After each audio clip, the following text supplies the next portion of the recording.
Hey guys, my name's Ryan Johnson. I'm the defensive coordinator at Alton Marquette Catholic High School in Alton, Illinois. I'm going to be doing a video today on 12 questions to ask yourself when deciding on a defense, okay? So let's just say you're a first-time defensive coordinator and you've been brought into a program. And they want you to take over the defense. So I think the first thing you need to look at when you take over at a new job, or even a first-time defensive coordinator especially, is to look at what types of players are you going to get year to year, along with school size. And with that, I mean, are you going to have a feeder program? Most junior highs, high schools, public schools, they have some kind of feeder program. Where we're at, we do not have a feeder program because we are a private Catholic high school. So we get players year to year. Some have played years and have tons of experience at the Pee Wee level. Some guys have never played before at all. So, and then your school size. Based off your school size, for us, we're of a school with an enrollment of about 400 students. If you are going into a school that has a school size of 1,800 students, obviously the pool of talent and players that you have to work with is going to be a lot larger to do so. Which moves into question number 2. Are you going to be a 1-platoon team or a 2-platoon team? 1-platoon team, obviously guys are going both ways. Maybe not all your guys, okay? Maybe not all the guys start on offense and defense, but a majority of the players start on both sides of the ball. Or are you going to be a 2-platoon defense where your offensive guys strictly play offense and your defensive guys strictly play defense? I think depending on whether you're a 1-platoon team or a 2-platoon team can dictate how much time at practice you have to install and add and throw, numerous wrinkles. Even 1-platoon teams have to have wrinkles when it comes to defense. But I think as a 2-platoon team, you have more time during practice to focus on different techniques. Okay? Question number 3. Are you going to be an odd front team or an even front team?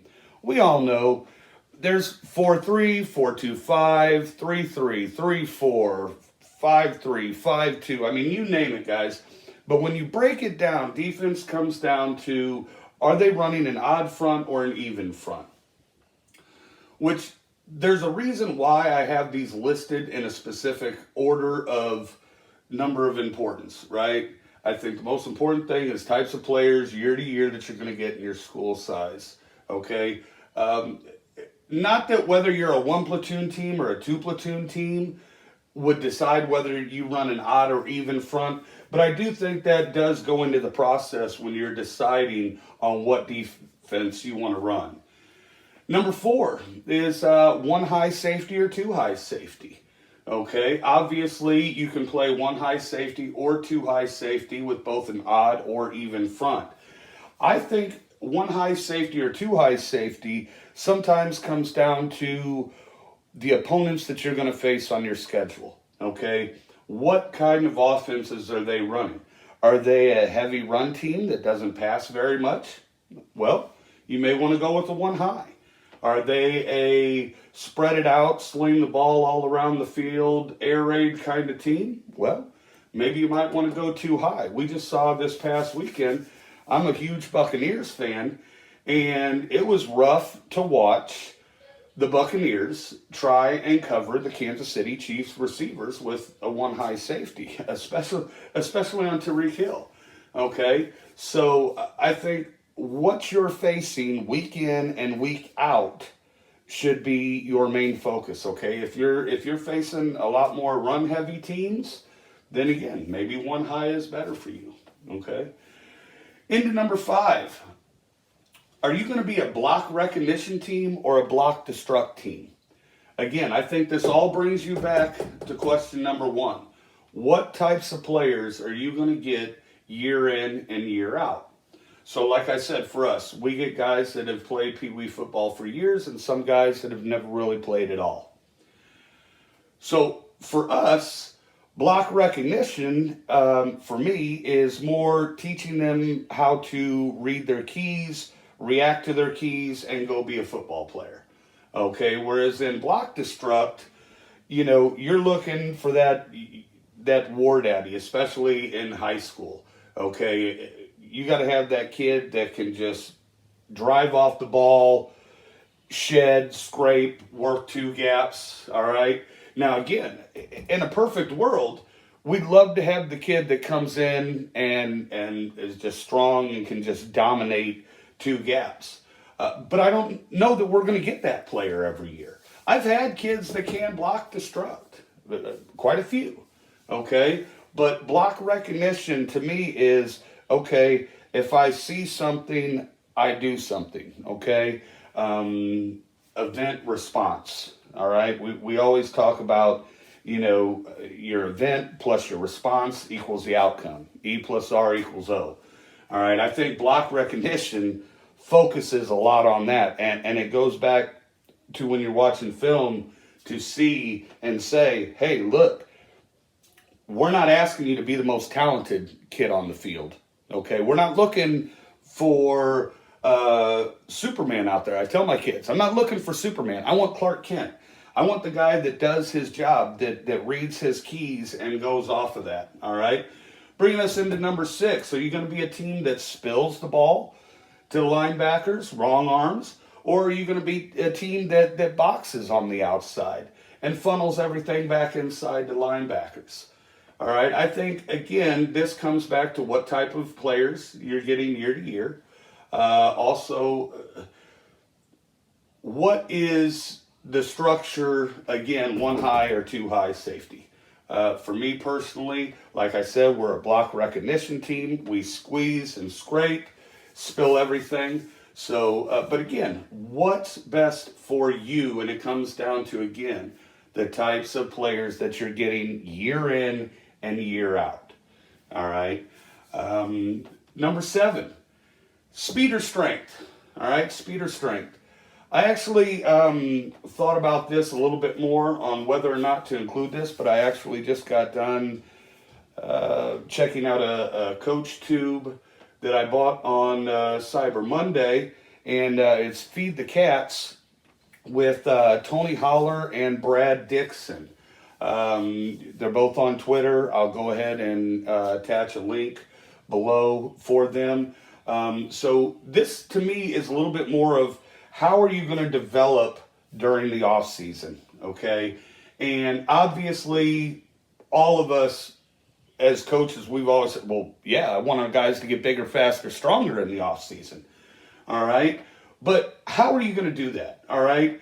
And does it translate to what you're trying to do on a defense? Again, your school size and the players that you're getting year to year. As I said, some kids have never lifted a weight before in their life coming in as freshmen. However, we do have a lot of kids, especially now, that have played soccer or ran track in junior high or something like that. And the Feed the Cats program really talks more about focusing on, rest, recovery, doing your work, and getting out of there. Okay? And I think that you can do both. And I think there's a huge difference between functional strength and football strength. Okay? That's just my personal opinion. Yours may be different. Okay? Now, you always hear the old adage, well, you can't train speed. I can always get a kid stronger. I've said it myself. Okay? I've said it myself.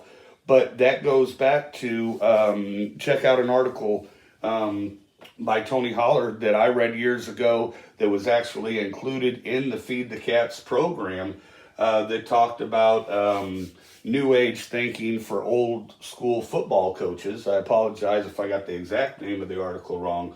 But it is true. We all want guys that are getting bigger, stronger, faster in the off season. But is that translating to numbers? okay? And that's where the Feed the Cat program, you're tracking, okay? You're tracking the things that you're doing all the time so you can compare it and say, okay, is this working for us? If not, then maybe it's time to change it up, all right? Number 8, are you going to run traditional linebackers or hybrid linebackers? And by traditional linebackers, I mean, let's just say your 4-3 traditional strong side linebacker might be a little bit more of a thumper in a traditional linebacker sense. Or do you want that hybrid guy that's big enough to play linebacker but fast enough to cover everywhere on the field and do all the things coverage-wise that you're asking them to do? I think the way offenses are moving towards these days, the hybrid linebacker, if you can find that kid to do it, I think it's the way to go. But again, what's right for you is what this is all about.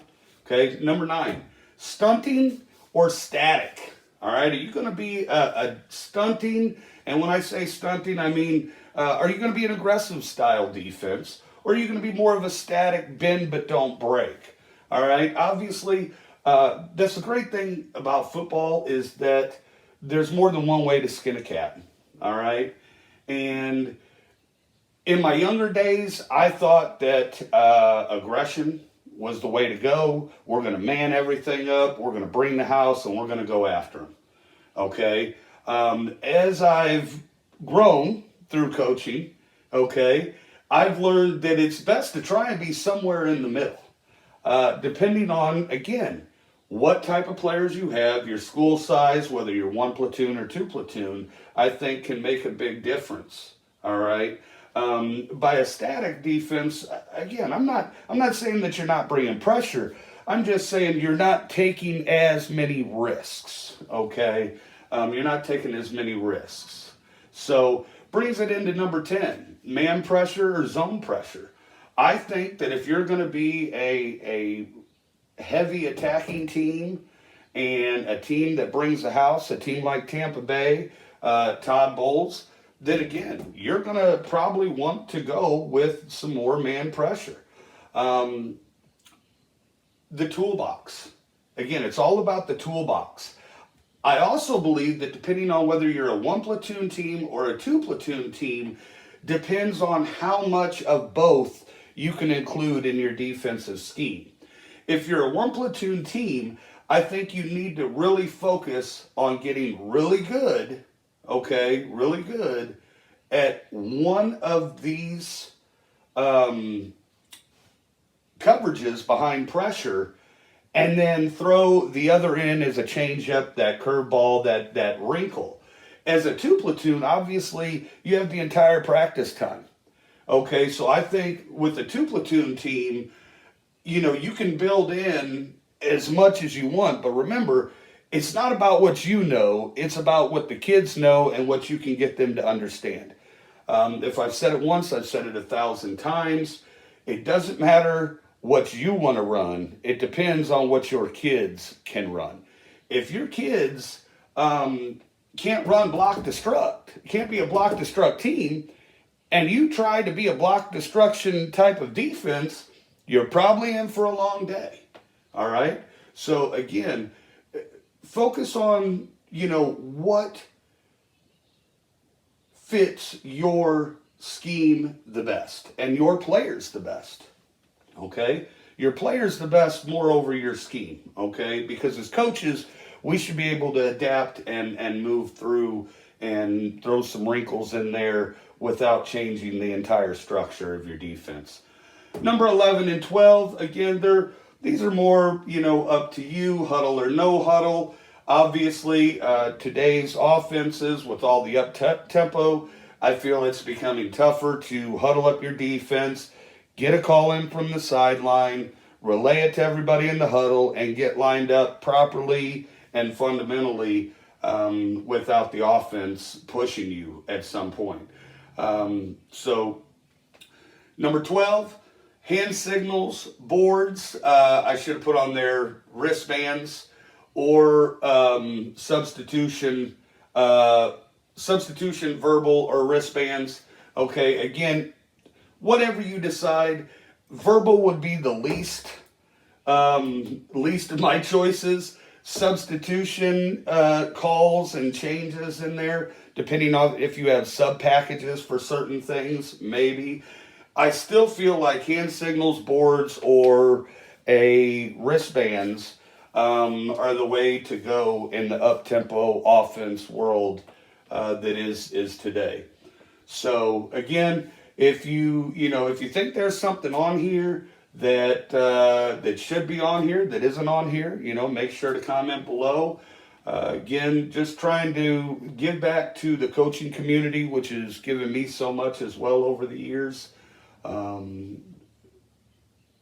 There's great guys out there on Twitter, Facebook, YouTube videos. Again, just putting this out there, some information. I was once a young coach looking for information, and here 10 years later, after coaching high school football, I'm still always wanting to learn from other guys. And that's the one thing as a coach that you have to always continue to learn. Feel free to follow me at ShutdownDMCHS on Twitter, all one word, ShutdownDMCHS, and have a good day.